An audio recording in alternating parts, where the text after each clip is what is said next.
Yeah, so we have a set of questions, and we can answer them in any creative way that we want to. Can jump around, but the first is just to introduce yourself, your name, your age, and where we are. Okay. My name is Scott. Liloa Stevens Poire. I am 60 years old. I was born in 1962. In this month, December, 30th day, at 4 a.m. at Kapilani Medical Center. I hail from Kaneohe, and my family all comes from Kohala. That's where my heritage is from. And would you describe yourself as an activist, or I guess use another term? I don't know if activist is accurate or not. I don't know if what I do is activist-like, but I feel like an activist. Maybe my actions aren't the same, but the way I choose to live my life and what I do with my free time is about restoration and reparation. So if that's activism, then I'm an activist. Yeah. I think I don't need a label. Just a Kanaka out there trying to set things right. We've been wrong for a long time, and it's time to fix it. So I want to lead the way of action more than talk.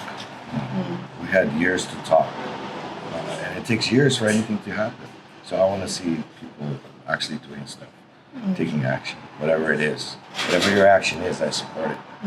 What's your kind of action, and how long have you been doing it? I think my whole life, because my mom was kind of what you would call an activist. She was for the restoration of the Hawaiian culture and language. So my whole life I've been helping kupuna clean their homes.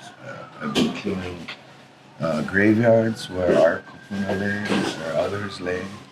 So it's deeply ingrained since I was a child that this was part of being Kanaka, being Hawaiian. Part of my life was who I was and who my family is. All my life. As soon as I'm able to do a labor, I was laboring. And the motivation to do this work, because I mean, in a sense, because you're saying your mom started you on it. Yes. But then you become an adult. You have presumably some more autonomy. Is there something that motivates you to carry it on, even though it's not you're not made to go? No. What happened is I became a caregiver for my sick people in my family. So for a long time, all I did was care for my sister and my brother-in-law, and then an elderly lady where I was a living caregiver. So for a good 20 years, that's all I did was care for my sick family.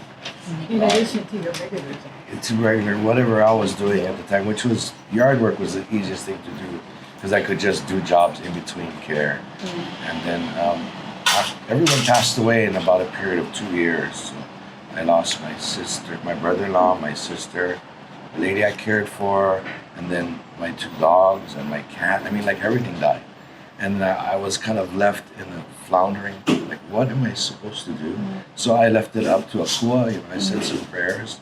And by chance, I just found a little article that talked about this person who was trying to preserve a spring and wanted to take people to see the spring.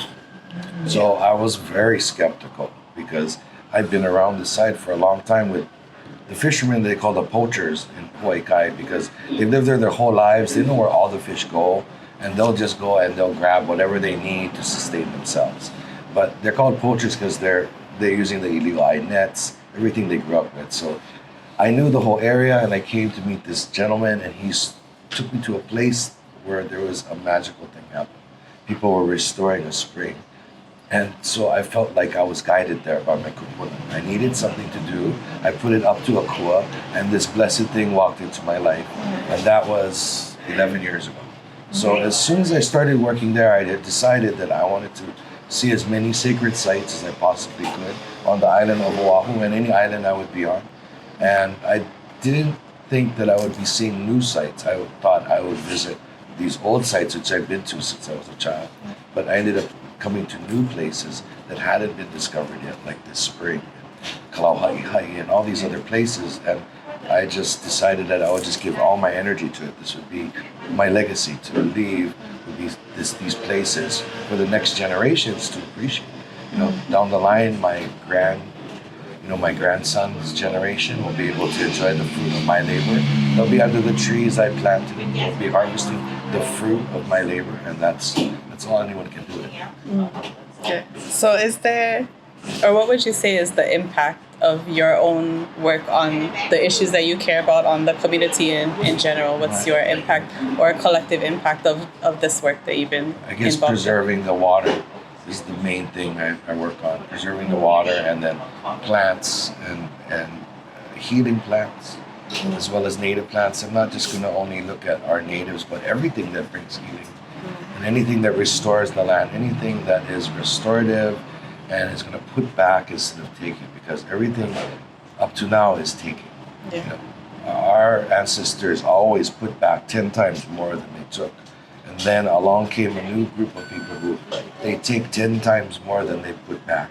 So we're trying to balance that. So I think I'm trying to balance things. I may not be fixing it, but I'm trying to balance it right. Yeah. I want to restore something and preserve it forever so that everybody learns how important that connection is. Yeah. To me, it's the most important connection. The fresh water going into the ocean, turning into the brackish water, that's the most important thing that keeps an island alive. Everything runs off of that. So speaking of medicinals, how has your health been throughout the work you've been doing? Amazingly enough, I've never really been sick. And I use a lot of native plants as teas. And I do a lot of connecting with the ground. You know, I'm always in the dirt, I'm always around plants. And I think that when you're open to the energy of plants, you don't even have to consume them to be healed by them. I think they just be attracted to you. You know, the plant you need, it tells you, here I am, and how to use it. So I've had minor health issues, but nothing major. I haven't been hospitalized for anything. I'm on no medication. My blood pressure is good. My blood sugar is good. I'm a little overweight because I like to eat too much. But I'm working on that because that's just a decision. So I can eat less and be healthy. Yeah. And I've learned a lot by a lot of the people, my family being sick. And I had to care for them. So I had to learn more than just what the doctor is telling me about them. I had to learn, like, why is it caused?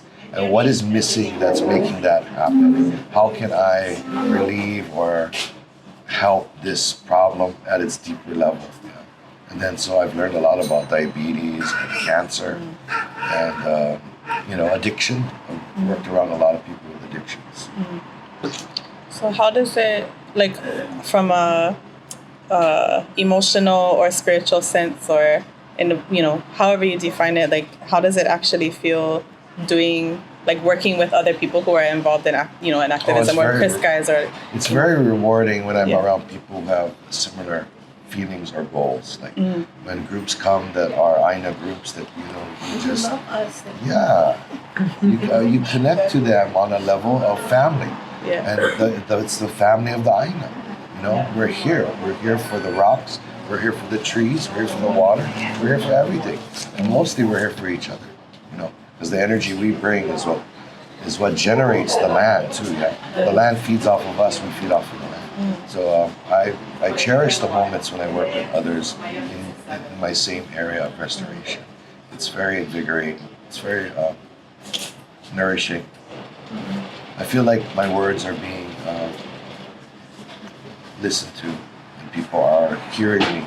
Because most of my life I've just been in the background listening to other really, really up on my people, and always letting them speak because they were the foremost authorities on whatever they were talking about. But over the years I listened so much that I've learned now. So now's the time to share what I've learned to other people. Yeah.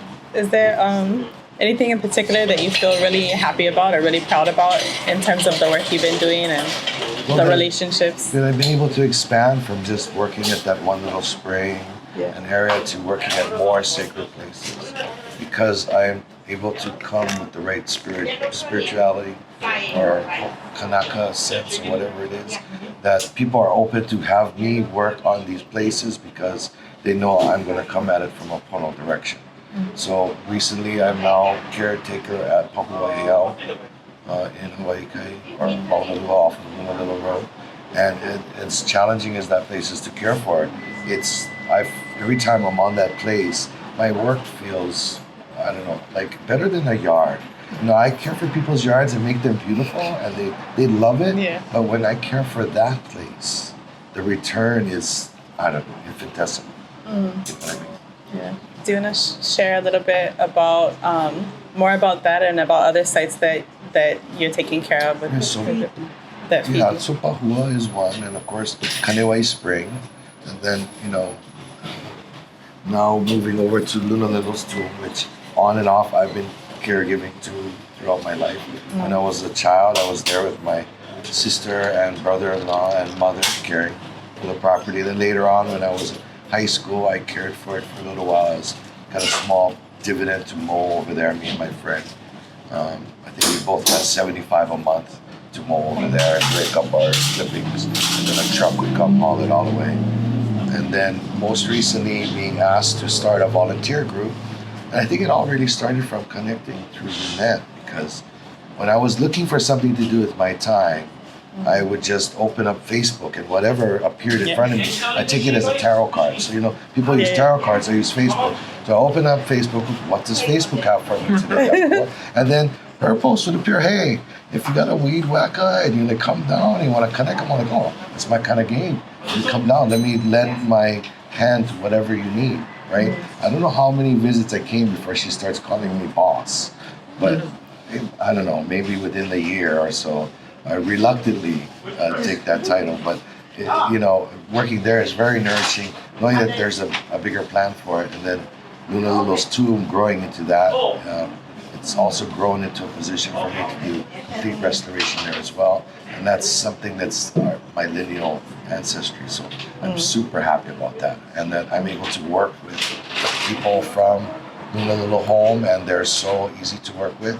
That I think the future is bright at that place, and that people are going to come there and not only enjoy the beauty of it, but they're going to learn stuff, because there are going to be people like us there explaining, why it's here and what it represents. And people are curious.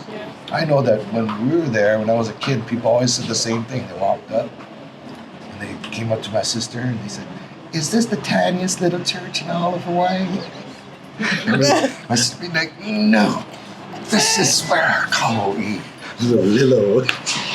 She was so mortified by that, but you had to explain to them. So once you get past being indignant that they don't know, then they learn, and then I think that's a good thing right there, that interaction. So I welcome those interactions, however they come to me. If they walk in while I'm working, I don't get mad at anybody. I let them finish their picture, whatever they want, and then if they want to ask me questions, I'm willing to answer. But it's just part of that place, the energy of that place. I just work with it. So those are the main places I work with. I hope there's more places coming that I'll be able to lend my hand to. I only have so much time. So, these things keep me very, very busy now. Steve is working hard. It's an inside joke, because somebody was always calling me Steve instead of Scott. But it's all good. I answer to both. Hey. So hey. You. Get off of my no. Any of those things. So then, do you want to talk about your relationship to anger and stress? Because you mentioned the whole thing with the Tourette. Yeah, has it always been kind of even? It's changed. Yeah, no, I was always pretty even keeled. I've never been really an angry guy. I've been sarcastic.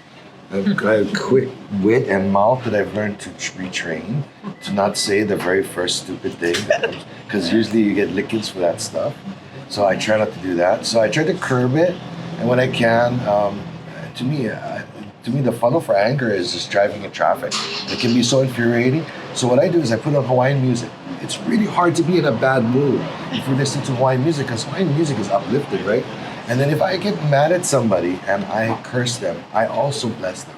So I curse the person who cut me off, but then I bless them, because really I don't want harm to them. I'm just upset that you were, inconsiderate.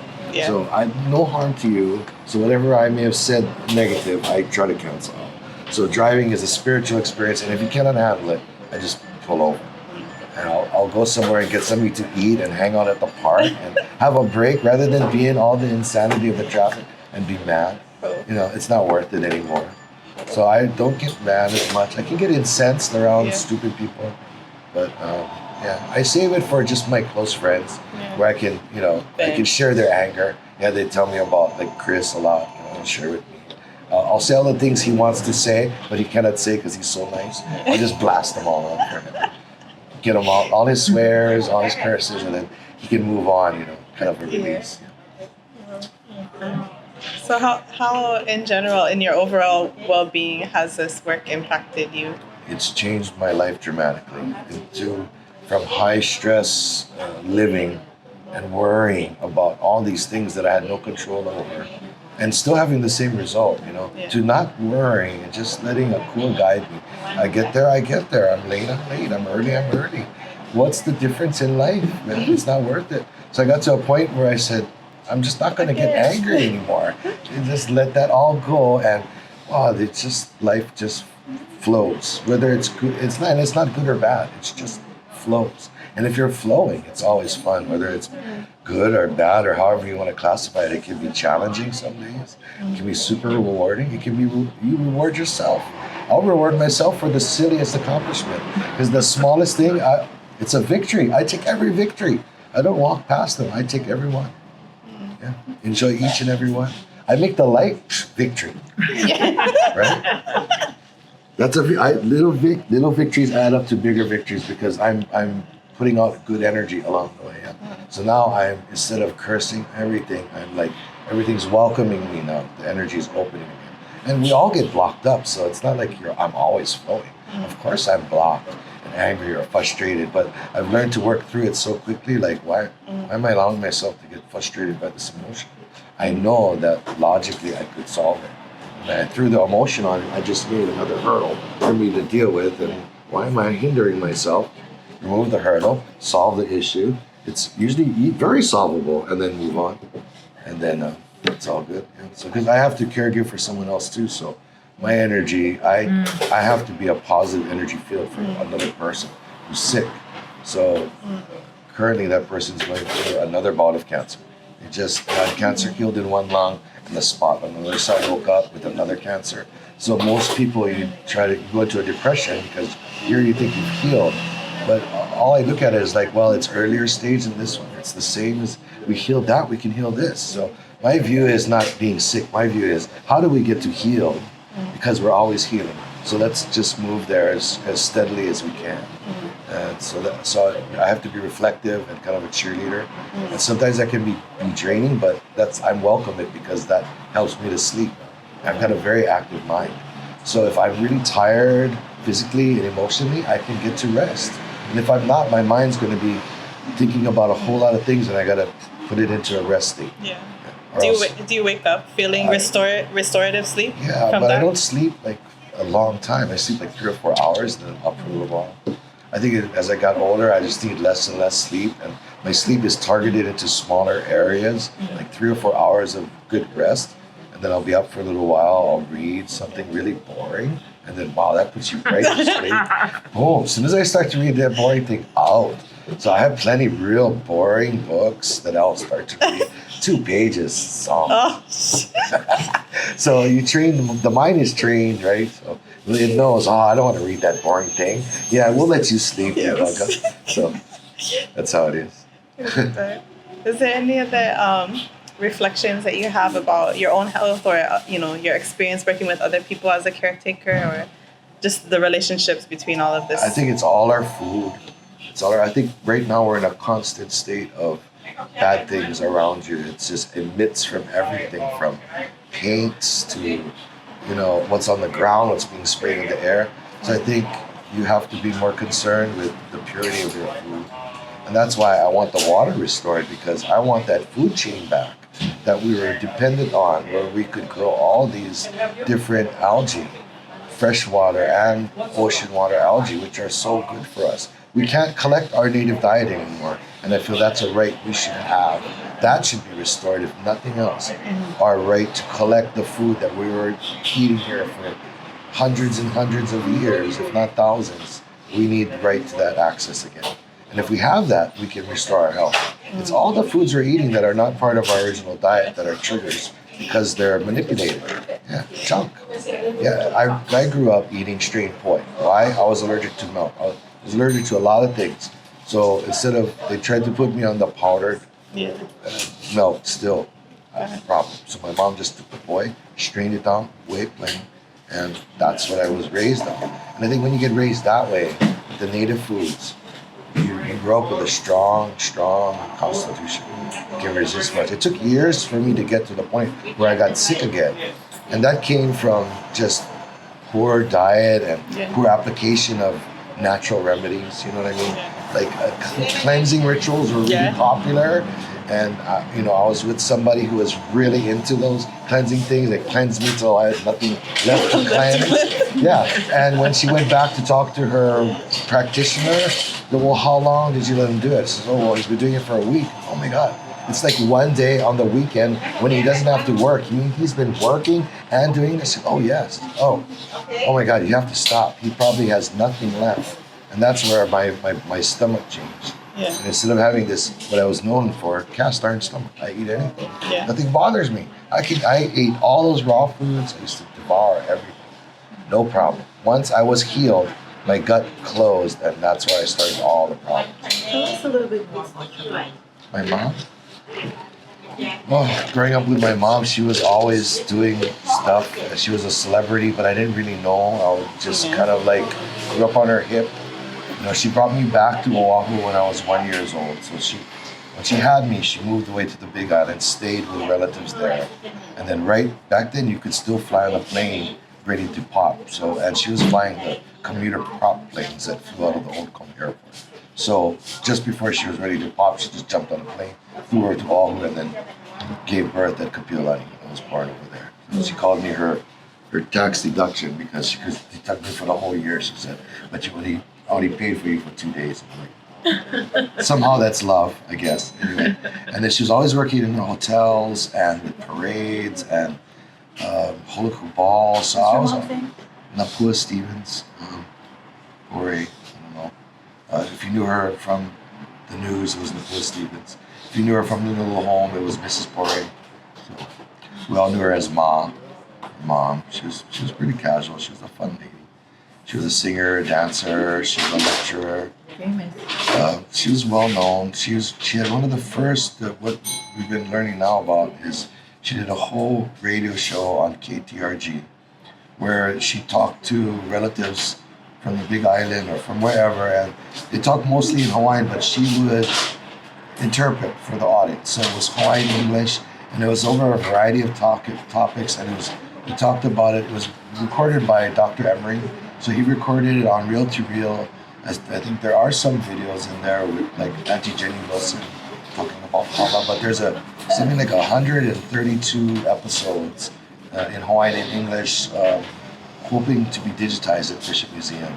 And part of that is she's talking to my grandma and my grandfather and my great-grandaunts, and they're talking about naming and they're scolding each other. It's a very open format where it's not she's the boss, but she's the initiator, to the point where they talked about somebody was naming a child the wrong name, and she admonished him on the radio, and then she flew to Hilo to sit down with the family and talk about how that baby can't have that name, and you have to change the name. And then people scold my mom and said, you told the wrong thing. That wasn't the right way to prepare that. And then they call that person in, and that person comes in and spends 3 episodes just on the preparation for Patapong Poi. 3 episodes talking about Patapong Poi. 2 or 3 episodes how to strip hala, down to what you chant, where you get it, how you address it. I mean, this is, things that we're hoping to digitize and preserve forever and share. Because right now you can only get it through Bishop Museum. So, I mean, she was on that Renaissance movement. So she worked at the Ilikai Hotel, and she started off with the quilt shows back then. And the quilt shows was to have everybody bring out their Hawaiian quilts, which were kind of coupled back then. You didn't show anybody your pattern, number one. So if you cut a pattern and you were to hang it, you didn't hang it in your backyard where somebody could see it. It had to be in a shielded area or between other sheets, so they'd hang sheets, and the pattern would be in there. Or somebody would steal your pattern. Why? I don't know, but you had to worry about this. And then they were like family heirlooms that were just handed down. They weren't things that were made commercially. And she wanted them the art not to be lost. So she wrote a book, The Hawaiian Quilt, which talked about the basics of quilting. And my grandaunt was a quilter, and Deborah Kakalea was a well-known quilter back in the day. And she's the person who she helped her write this book. So we got the book on quilting, they had quilt shows, and it started this what they're calling the Renaissance, but I believe it started before then. It was kept on pushing down, but it was hula and implement making and restoring the arts, and bringing the arts back up again so people could appreciate the level of art here. Because what they saw in Hawaii was this very, it's a hula dancer, and she looks, pretty, and we want to get with her. That was the message that was sent by like every hapahali hula that's ever written. And a lot of guys wrote my mom songs that they wanted her to sing that she didn't sing because they're all in love with her. And all the songs are the same way, talking about meeting your little Hawaiian princess. And the references to how Wahinis is derogating. And if you listen to my mom singing the song that's on YouTube, you can hear that she doesn't like singing those words. I mean, I can tell that when she's singing the words, she's like, this is ridiculous, right? But that was what the times were about. So a lot of her belief was to blend in. You can fight, right? You can kuhe, but the best move you can do is to blend in with the host and then take over the host. Right? So the host comes in, they take over, then you take over their jobs. Hawaiians didn't do that. The Japanese came in and they took the majority of the positions, moving out from the fields into the government. And that's why they're now still control most of everything that happens. DOT is controlled by the same group of people that have been controlling the roadways in Hawaii forever. So in the restoration process, the part that's frustrating is if you're a nonprofit and you're working on a Hawaiian site, you'll meet more opposition than any other group. Their whole point is to shut you down. And I didn't believe it until I've worked with Chris all this time. And we've actually seen the hand that's there to try to close you down all the time. And why we need so much resistance, I tell Chris, is because we're doing the pono thing. When you're doing the ultimate pono thing, everything comes in front of you to block you. It's going to see how determined you are, and you just keep your head down, let it blow over you, and keep pushing because you're doing the right thing. And I think that's what keeps us going forward. We're just always believing we're doing the right thing. It doesn't bring in money, but it keeps our faith high, and then hopefully the rest falls into place.